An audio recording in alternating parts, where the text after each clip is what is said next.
Danes imamo tukaj v Domu ustvarjalnosti mladih v Mariboru večer s Svamijem. To je duhovni, kulturni Hare Krišna program, na katerem bomo peli duhovne pesmi. Potem imamo posebnega gosta, ki mu je ime Chandramouli Swami, ki bo predaval o filozofiji zavesti Krišne iz starodavnih ved.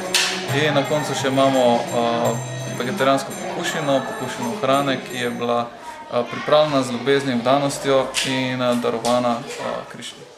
On je v Mariboru drugič, bil je tukaj nazadnje pred 5 leti. Imamo pa to veliko srečo, da je danes sploh prišel sem, zato ker so to osebe, ki potujejo praktično po vsem svetu, podajajo duhovno znanje in danes pač je zavil še v Maribor. Temo današnjega predavanja bo izbral gost sam, tako da jaz v tem trenutku še ne vem.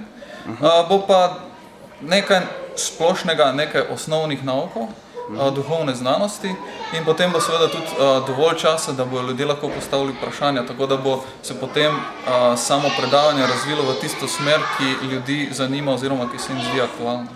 V Sloveniji smo registrirani od leta 1983, uradno, čeprav so se ljudje že prej ukvarjali s tem na tem področju. Tukaj v Mariboru pa imamo srečanja tudi že iz časa 80-ih let, od leta 1994 pa jih imamo redno, naprimer tukaj v Mariboru v tem Domu ustvarjalnosti mladih.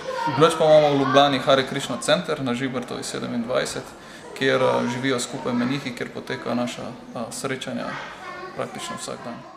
Točnega podatka ni zato, ker ni nekega članstva ali pa plačevanja članarin in podobno. Se pravi, kdorkoli želi, se lahko s tem ukvarja in tudi, če se ne želi več ukvarjati, se lahko preneha.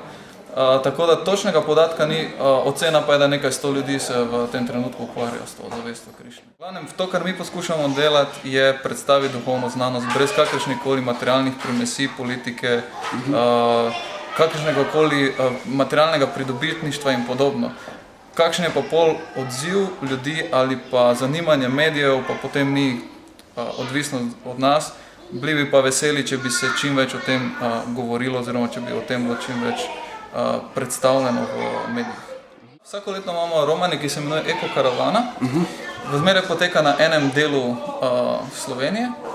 Pred 2 leti je bilo to v Mariboru, letos je na Primorskem.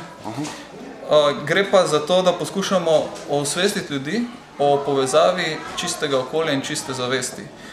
Kajti šele, ko bo človek imel čisto zavest, ko ne bo pohlepen in tako naprej, potem bo tudi okolje čisto.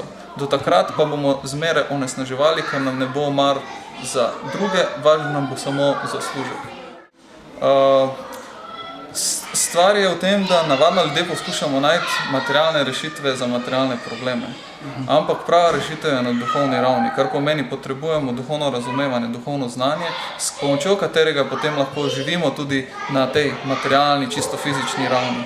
In mi poskušamo ravno ljudem dati ta pogled, ki jim bo pomagal po eni strani mirneje prenašati situacije, v kateri se znajdemo, po drugi strani pa se iz njih izviti oziroma ne več vpasti v iste problematike.